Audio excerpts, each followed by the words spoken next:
नमस्कार दोस्तों, आइए जानते हैं बिहार के दिन भर की ताज़ा और बड़ी खबरें। वही आपने अभी तक वीडियो को लाइक और चैनल को सब्सक्राइब नहीं किया, फटाफट से कर लीजिए। महिलाओं और बेटियों को आत्मनिर्भर बनाने के उद्देश्य से केंद्र और राज्य सरकार लगातार नई योजनाएं लागू कर रही हैं।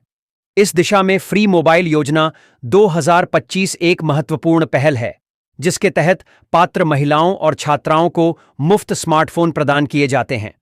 इस योजना का उद्देश्य उन्हें डिजिटल दुनिया से जोड़ना, ऑनलाइन शिक्षा, रोजगार और सरकारी योजनाओं की जानकारी तक आसान पहुंच सुनिश्चित करना है। योजना के पहले चरण में लगभग 40 लाख महिलाओं को मुफ्त स्मार्टफोन वितरित किए जा चुके हैं। सरकार के अनुसार इन स्मार्टफोन्स ने न केवल महिलाओं की पढ़ाई में मदद की, बल्कि उन्हें ऑनलाइन नौकरी खोजने और डिजिटल सेवाओं तक पहुंचने का अवसर भी दिया। पूर्णिया में 15 सितंबर को सिविल एयरपोर्ट का उद्घाटन होने जा रहा है, जिसका उद्घाटन प्रधानमंत्री नरेंद्र मोदी करेंगे। इस अवसर पर गुलाबबाग के पास शीशाबाड़ी में एक विशाल जनसभा का आयोजन किया जा रहा है, जिसमें लगभग 5 लाख लोगों के बैठने की व्यवस्था की गई है। सुरक्षा के कड़े इंतजाम किए गए हैं। पूर्णिया, प्रधानमंत्री नरेंद्र मोदी में 15 सितंबर को पूर्णिया आ रहे हैं। इसको लेकर बिहार पुलिस पूरी तरह से तैयार है। पूर्णिया पुलिस ने 15 सितंबर को होने वाले कार्यक्रम को लेकर ट्रैफिक व्यवस्था में बदलाव किया है। पूर्णिया पुलिस की ओर से दी गई जानकारी में कहा गया है कि पीएम के दौरों को शहर की तमाम सड़कों के लिए नियम बनाए गए हैं। विस्तार से बताया गया है कि कब कौन सी सड़क खुली रहेगी और कौन सी सड़क बंद रहेगी। अगर आप जाम में नहीं फंसना चाहते हैं तो इस रूट मैप को ध्यान से देख लें। बिहार विधानसभा चुनाव 2025 के लिए महागठबंधन में शामिल होने के लिए असदुद्दीन ओवैसी की पार्टी एआईएमआईएम जोर आजमाइश कर रही है। ओवैसी की पार्टी के विधायक एवं बिहार अध्यक्ष अख्तरुल ईमान गुरुवार को पटना में अपने समर्थकों के साथ ढोल लेकर राष्ट्रीय जनता दल आरजेडी के नेता तेजस्वी यादव के आवास तक पहुंच गए। उन्होंने लालू तेजस्वी कानों को खोल, गठबंधन के लिए दरवाजा खोल जैसे नारे लगाए। ईमान ने कहा कि हमने कई बार गठबंधन के लिए आरजेडी को प्रस्ताव दिया, लेकिन उसे अनसुना कर दिया गया। हम कोई सीएम या मंत्रालय नहीं मांग रहे, बल्कि सिर्फ 6 सीटें मांग रहे हैं। भोजपुर जिले के शाहपुर थाना क्षेत्र में एसटीएफ ने बड़ी कार्रवाई करते हुए AK-47 राइफल समेत 7 अवैध हथियार बरामद किए हैं। इस छापेमारी में 2 बदमाशों को गिरफ्तार किया गया है, जिनकी पहचान पंकज और एक अन्य के रूप में हुई है। पुलिस हथियारों के स्रोत और इस्तेमाल के पीछे के मकसद की जांच कर रही है। महिलाओं के लिए मुख्यमंत्री नीतीश कुमार के कार्यों व योजनाओं की चर्चा एनडीए के हर मंच से होती रही है। वहीं वर्ष 2020 के विधानसभा चुनाव में जदयू के विजेताओं की टैली अपेक्षाकृत कमजोर रहने की एक वजह उसके 13 महिला प्रत्याशियों की हार भी थी। जदयू की केवल 6 महिला प्रत्याशियों को 2020 के विधानसभा में जीत हासिल हो सकी थी। प्रशांत किशोर की जनसुराज पार्टी जसूपा न तो चुनाव लड़ेगी न गठबंधन करेगी। कुछ चहेतों को सिंबल दे सकती है। जसूपा सभी सीटों पर प्रत्याशी उतारेगी। योग्य अभ्यर्थी तलाशे जा रहे हैं। चिराग पासवान से सद्भाव काम आएगा। एनडीए में सीटें न मिलने पर कुछ लोग जसूपा में आ सकते हैं। नवरात्र में प्रत्याशियों की घोषणा होगी। योग्यता, सामाजिक कार्य, विकास केंद्रित सोच वाले को टिकट मिलेगा।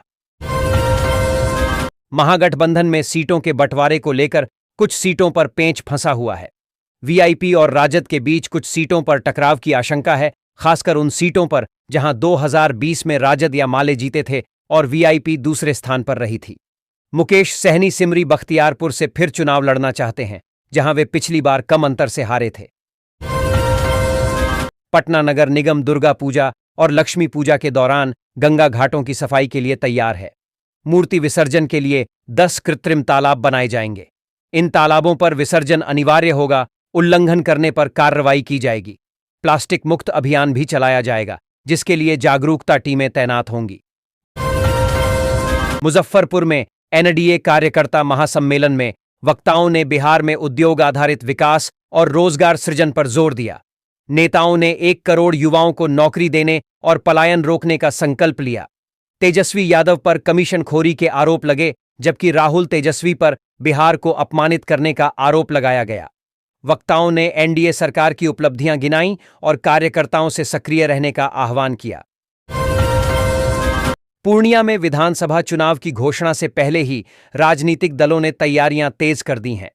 शहर पोस्टरों और बैनरों से अटा पड़ा है। खासकर एनडीए और महागठबंधन के घटक दलों के नेताओं ने शहर को पाट दिया है।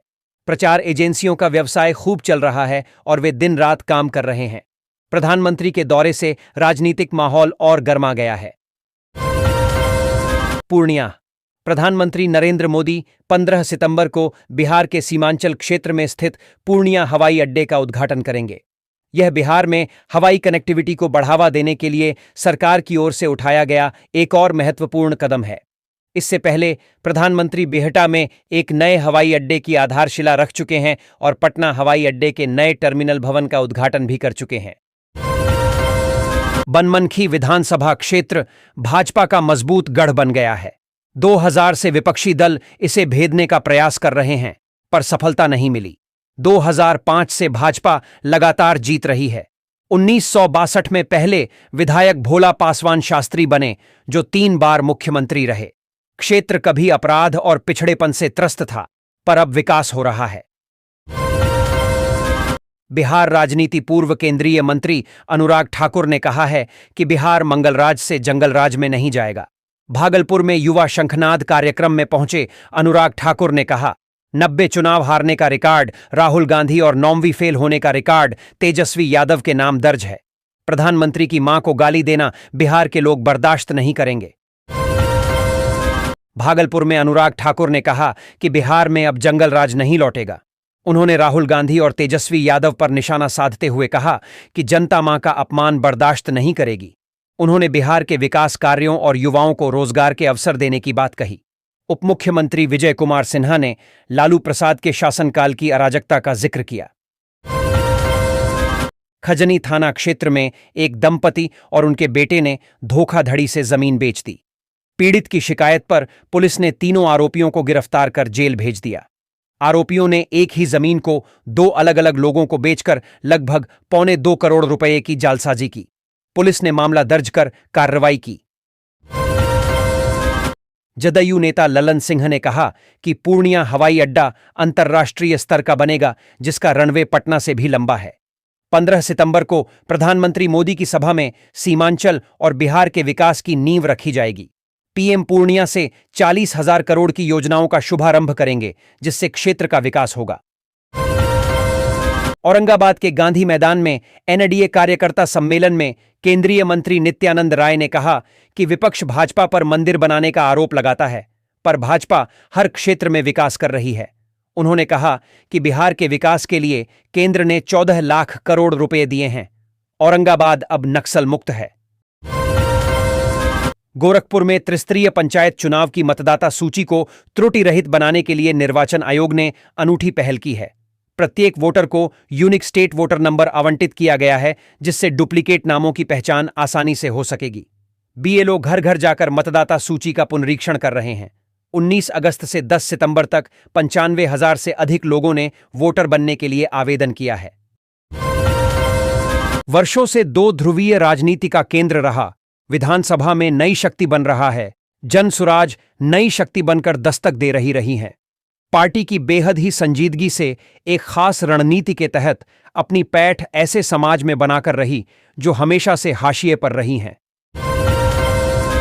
बांका का राजनीतिक इतिहास समृद्ध रहा है, जहां कई नेता मुख्यमंत्री और केंद्रीय मंत्री बने। चंद्रशेखर सिंह मुख्यमंत्री बने और सांसद भी रहे। गिरिधारी यादव, मनोज यादव और भूदेव चौधरी जैसे नेताओं ने भी महत्वपूर्ण भूमिका निभाई है। दिग्विजय सिंह सांसद और राज्यसभा सदस्य रहे। आगामी चुनावों में सभी की निगाहें नए राजनीतिक समीकरणों पर टिकी हैं। क्या कोई नेता 3 सदनों में पहुंचने का रिकॉर्ड बनाएगा? पटना से खबर है कि राजनीति में समीकरण बदलते रहते हैं। 2020 के बिहार विधानसभा चुनाव में चिराग पासवान ने भाजपा नेताओं की मदद से जदयू को नुकसान पहुंचाया था। कई बागी नेता अब भाजपा में वापस आने की तैयारी में हैं। जदयू के कई बागियों ने भी राजग प्रत्याशियों के खिलाफ चुनाव लड़ा था, जिनमें से कुछ आज मंत्री और एमएलसी हैं।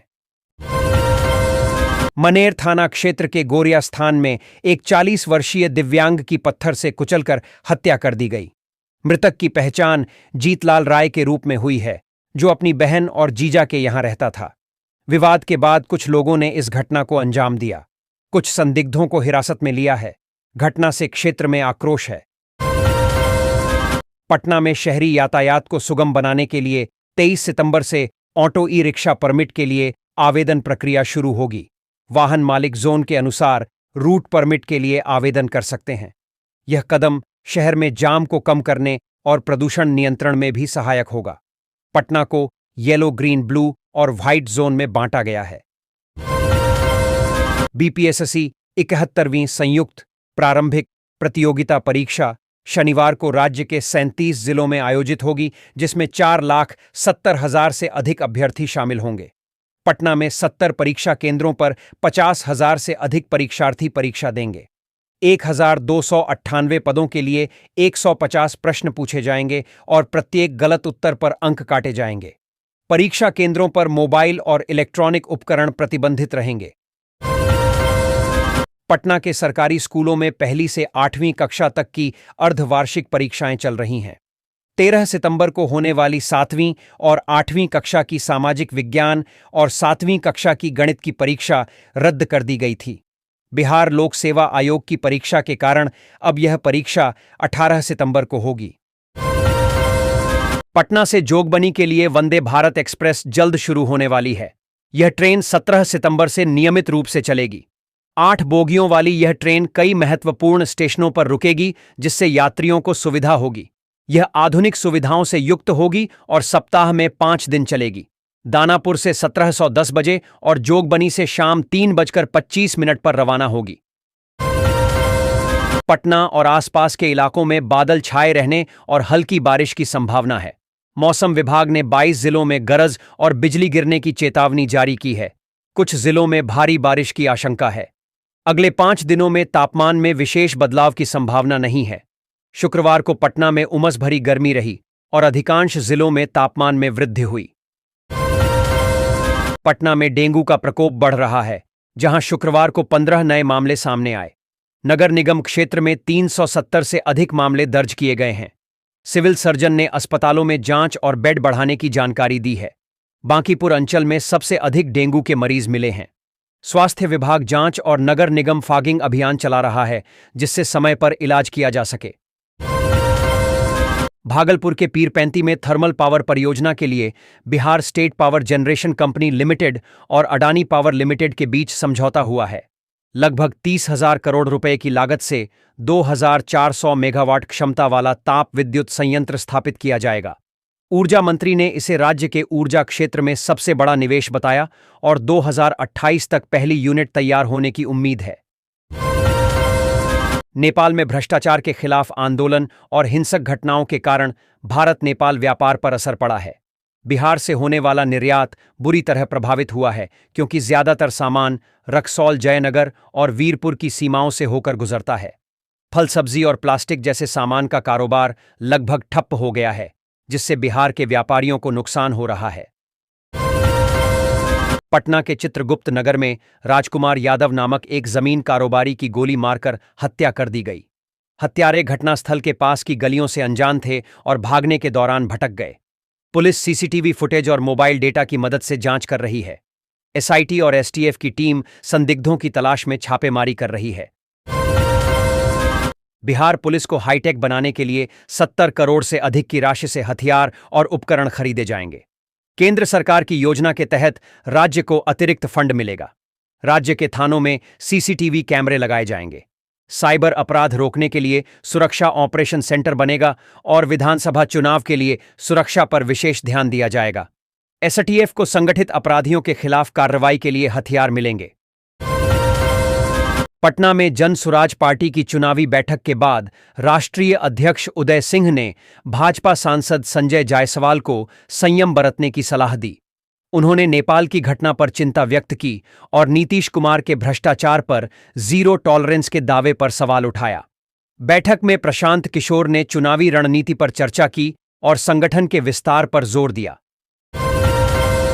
बिहार विधानसभा चुनाव से पहले जन सुराज पार्टी के सूत्रधार प्रशांत किशोर और भारतीय जनता पार्टी बीजेपी के सांसद संजय जायसवाल का झगड़ा बढ़ता जा रहा है। अब भाजपा सांसद ने पीके पर शराब कंपनियों से पैसे लेने का आरोप लगाया है। साथ ही जायसवाल ने यह भी आरोप लगाया कि राष्ट्रीय जनता दल आरजेडी के सुप्रीमो लालू प्रसाद यादव ने पीके को वोट काटने के लिए बिहार भेजा है। नेपाल में सुशीला कार्की अंतरिम प्रधानमंत्री बन चुकी है। शुक्रवार को सुशीला कार्की ने प्रधानमंत्री पद की शपथ ली। पद संभालते ही उनके सामने पहली मुसीबत आ गई है। जेएनजी क्रांति में मृतक प्रदर्शनकारियों के परिवार नया प्रदर्शन की तैयारी कर रहे हैं। वे मांग रहे हैं कि मारे गए युवाओं को शहीद घोषित किया जाए। विधानसभा चुनाव को लेकर बिहार की सियासी तपिश का ग्राफ लगातार हाई हो रहा है। जुबानी राजनीति में श्रीराम, हनुमान, रावण, कंस, धृतराष्ट्र जैसे कई पात्र पहले ही जगह बना चुके हैं। अब दुर्योधन ने भी एंट्री मार ली है। दुर्योधन राजद के युवराज तेजस्वी यादव को बताया गया है। उन्हें यह उपाधि देने वाले जन सुराज पार्टी के संयोजक प्रशांत किशोर हैं, जो 2015 में नीतीश लालू के मिलन और महागठबंधन सरकार के सूत्रधार होने का दावा करते हैं। मध्य प्रदेश के गुना से भाजपा विधायक पन्नालाल शाक्य ने कहा कि नेपाल, श्रीलंका, पाकिस्तान और अफगानिस्तान जैसे हालात अब भारत में भी हो सकते हैं। देश के अंदर गृह युद्ध जैसी स्थिति छिड़ सकती है। इसलिए 18 से 30 साल तक के युवाओं को अनिवार्य रूप से मिलिट्री ट्रेनिंग दी जानी चाहिए। नेपाल में अंतरिम सरकार के गठन और पूर्व चीफ जस्टिस सुशीला कार्की के अंतरिम प्रधानमंत्री बनने के बाद पीएम मोदी ने भी उन्हें बधाई दी है। प्रधानमंत्री मोदी ने शनिवार सुबह सोशल मीडिया पर पोस्ट कर कहा, नेपाल की अंतरिम सरकार की प्रधानमंत्री के रूप में पद ग्रहण करने पर माननीय सुशीला कार्की जी को हार्दिक शुभकामनाएं। नेपाल के भाई बहनों की शांति, प्रगति और समृद्धि के लिए भारत पूरी तरह से प्रतिबद्ध है। बिहार विधानसभा चुनाव में 2 महीने का समय बाकी है। केंद्रीय मंत्री और लोक जनशक्ति पार्टी रामविलास के अध्यक्ष चिराग पासवान चर्चा में बने हुए हैं। चिराग पासवान एनडीए में तो हैं, लेकिन बिहार के मुख्यमंत्री नीतीश कुमार उनके निशाने पर रहते हैं। चिराग पासवान ने 2020 के विधानसभा चुनाव में जेडीयू के साथ जो कुछ किया, शायद ही नीतीश कुमार कभी उन्हें माफ करें। 2020 के विधानसभा चुनाव में चिराग पासवान ने एनडीए से अलग होकर विधानसभा चुनाव लड़ा था। हालांकि उन्होंने केवल 4 उम्मीदवार भाजपा के खिलाफ उतारे थे, लेकिन जेडीयू और एनडीए के अन्य सहयोगियों के खिलाफ उन्होंने उम्मीदवार उतारे थे। किशनगंज में विधानसभा चुनाव नजदीक आते ही नेताओं का दल बदल शुरू हो गया है। 3 पूर्व विधायकों ने पार्टियां बदली हैं, उन्हें टिकट मिलने की उम्मीद है। मुजाहिद आलम राजद में शामिल हुए, कमरुल होदा कांग्रेस में शामिल हुए और गोपाल कुमार अग्रवाल ने जदयू में वापसी की है। इन नेताओं के इस फैसले से कुछ मौजूदा विधायकों को भी परेशानी हो सकती है। राजद नेता तेजस्वी यादव ने बिहार में बढ़ते अपराध पर सरकार को घेरा है। उन्होंने राघोपुर को लेकर सम्राट चौधरी के बयान पर पलटवार किया और पीएम मोदी के बिहार दौरे पर कटाक्ष किया। तेजस्वी ने भ्रष्टाचार बढ़ने की बात कही और बिहार अधिकार यात्रा निकालने की घोषणा की। लालू प्रसाद और तेजस्वी यादव ने पटना के हाईकोर्ट दरगाह पर चादरपोशी कर अमन चैन की दुआ मांगी। सितंबर के पहले पखवाड़े से लेकर मध्य सितंबर तक मटर की अर्ली वैरायटी की बुवाई करना उचित रहता है। इस समय वातावरण में नमी बनी रहती है, तापमान मध्यम होता है और मिट्टी की स्थिति भी अनुकूल होती है। इससे बीज अंकुरण बेहतर होता है और पौधों की वृद्धि तीव्र होती है। इस मौसम में बोई गई मटर की किस्में करीब 55 से 65 दिन में तैयार हो जाती है, जिससे किसान नवंबर की शुरुआत में ही फसल बेच सकते हैं। पटना। बिहार सरकार के खाद्य एवं उपभोक्ता संरक्षण विभाग द्वारा राज्य में जन वितरण प्रणाली पीडीएस की दुकानों द्वारा वजन से कम अनाज देने की शिकायतों को गंभीरता से लिया है। पीडीएस दुकानों में निरीक्षण अभियान में शिकायत सही पाए जाने पर विभाग ने 141 दुकानों का लाइसेंस रद्द दिया है और 91 दुकानदारों पर प्राथमिकी दर्ज कराई है। बिहार सरकार के राजस्व एवं भूमि सुधार विभाग, भू अभिलेख एवं परिमाप निदेशालय ने विशेष सर्वेक्षण कार्यों में कार्यरत रहे संविदा कर्मियों को बड़ी राहत दी है। विभाग ने स्पष्ट किया है कि जिनकी सेवा समाप्त कर दी गई है, वे अब इस आदेश के खिलाफ अपील अभ्यावेदन प्रस्तुत कर सकते हैं। इसके लिए वे कार्यालय अवधि में राजस्व विभाग में आकर या अपनी ईमेल आईडी के माध्यम से विभाग की आईडी अपील dlrs@gmail.com पर भी अपील अभ्यावेदन भेज सकते हैं। गया के वजीरगंज थाना क्षेत्र में एक रिटायर्ड सीआरपीएफ जवान के साथ मारपीट का मामला सामने आया है। बिछा गांव निवासी 72 वर्षीय अर्जुन प्रसाद बिंदु के साथ 3 सितंबर को दबंगों ने मारपीट की। इस घटना का वीडियो सोशल मीडिया पर वायरल हो रहा है। ससरम खबर रोहतास जिला से है, जहां दिनारा विधानसभा क्षेत्र का एनडीए के कार्यकर्ताओं का कार्यकर्ता सम्मेलन का आयोजन किया गया। दिनारा के भलुनी भवानी धाम के पास स्थित प्रांगण में आयोजित की गई, जिसमें जदयू के प्रदेश अध्यक्ष उमेश कुशवाहा, मंत्री जनक राम, पूर्व मंत्री जय कुमार सिंह, भाजपा नेता राजेंद्र सिंह, आरएलएम के संसदीय बोर्ड के अध्यक्ष आलोक सिंह के अलावा राज्यसभा सांसद शंभू शरण पटेल, पूर्व सांसद कविता सिंह आदि उपस्थित हुए। औरंगाबाद, बिहार और झारखंड की सीमा से सटे औरंगाबाद जिले में एसपी अम्बरीश राहुल ने एक साथ 20 अवर निरीक्षक का ट्रांसफर कर दिया है।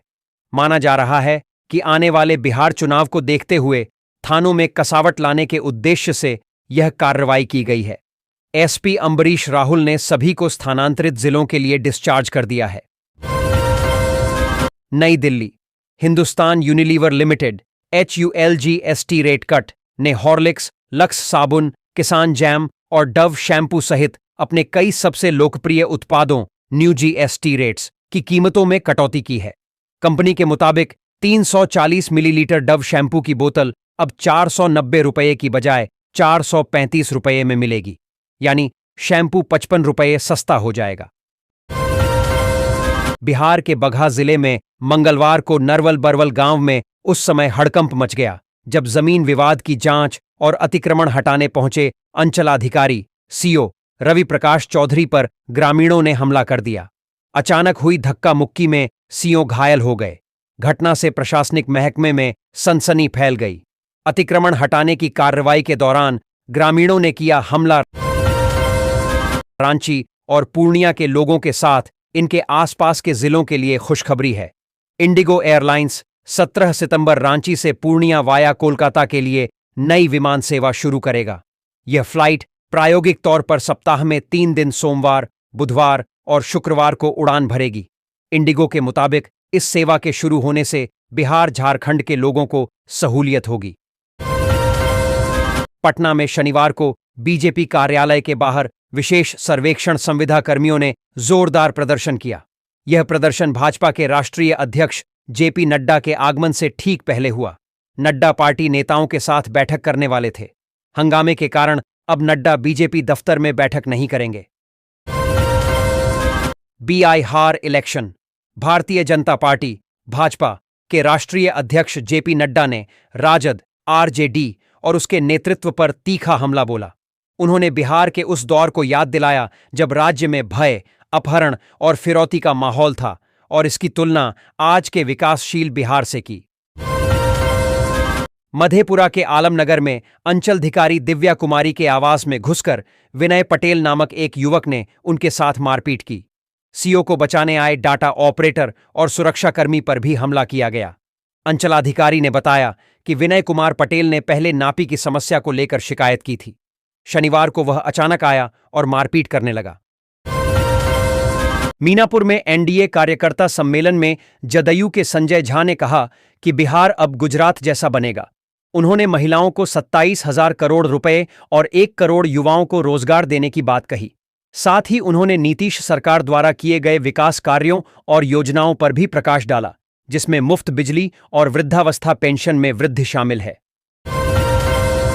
बक्सर जिले में बिहार लोक सेवा आयोग द्वारा आयोजित 71वीं संयुक्त प्रतियोगिता परीक्षा कड़ीडीडीएची सुरक्षा में संपन्न हुई।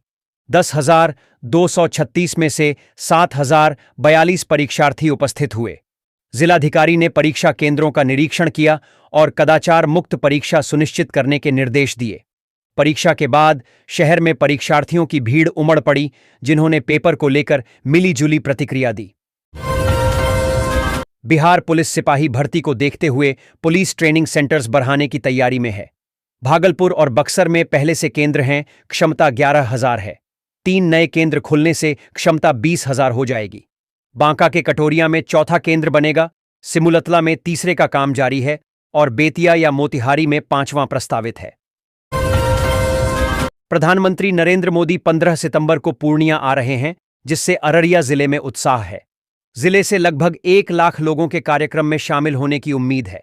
पीएम मोदी हवाई और रेल सेवाओं की सौगात देंगे। हालांकि कुछ ट्रेनों के ठहराव न होने से लोगों में आक्रोश है। एनडीए कार्यकर्ता तैयारी में जुटे हैं और भाजपा कार्यकर्ताओं द्वारा लोगों को आमंत्रित किया जा रहा है। कुआंधी पुलिस और एसएसबी 52वीं वाहिनी ने इंडो नेपाल सीमा पर सुरक्षा बढ़ाने के लिए संयुक्त अभियान चलाया।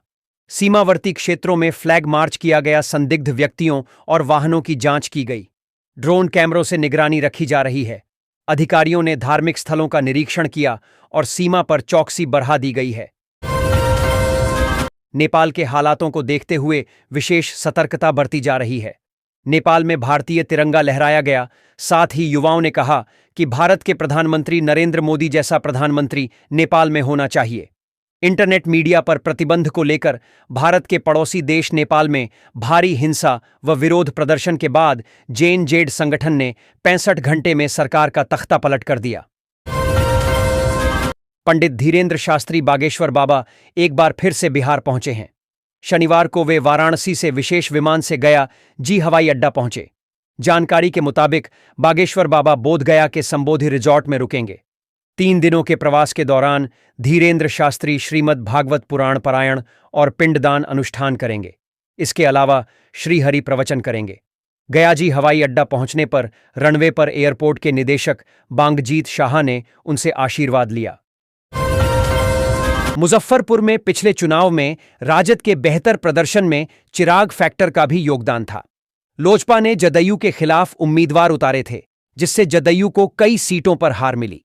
अब सबकी नजर चिराग पासवान के अगले कदम पर है। राजनीतिक विश्लेषकों का मानना है कि इस बार स्थिति अलग हो सकती है, क्योंकि लोजपा को भाजपा कार्यकर्ताओं का साथ नहीं मिलेगा। राजस्व एवं भूमि सुधार विभाग ने हड़ताल के चलते बर्खास्त लगभग 7,000 संविदा कर्मियों की सेवा बहाल करने का निर्णय लिया है। इसके लिए कर्मियों को अपील करनी होगी। पहले दिन 100 से अधिक कर्मियों ने आवेदन किया। विभाग ने स्पष्ट किया है कि सेवा समाप्त किए गए कर्मी राजस्व विभाग में आकर या ईमेल से अपील भेज सकते हैं। अगर आप लोग भी सोना खरीदने का सोच रहे हैं तो आप लोगों के लिए बहुत बड़ी खुशखबरी निकाल कर आ चुकी है, क्योंकि सोना खरीदने का सबसे अच्छा अवसर आ चुका है। अचानक सोने के दाम में भारी गिरावट हो चुकी है। आज के रेट में गिरावट हुई है। आज सुबह 9:30 सोने का भाव 1,07,561 रुपये प्रति 10 ग्राम था। आज सोने के रेट में 480 रुपये प्रति तोला गिरावट हुई। अगर यह गिरावट ऐसे ही होती रही तो बहुत ही जल्द 24 कैरेट सोने का रेट 1,05,000 रुपये प्रति तोला पर पहुंच जाएगा। इसी के बारे में हम आपको इस पोस्ट में जानकारी देने वाले हैं।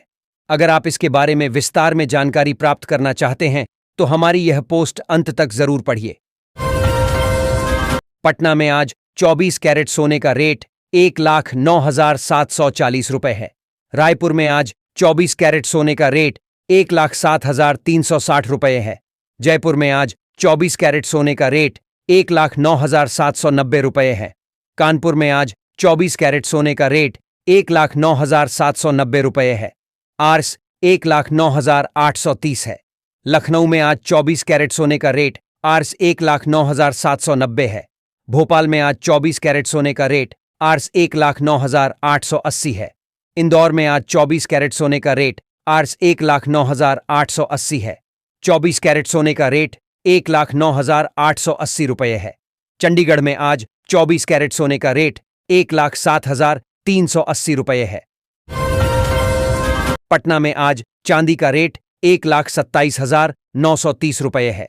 रायपुर में आज चांदी का रेट 1,01,730 रुपये है। आरएस 1,23,400 है।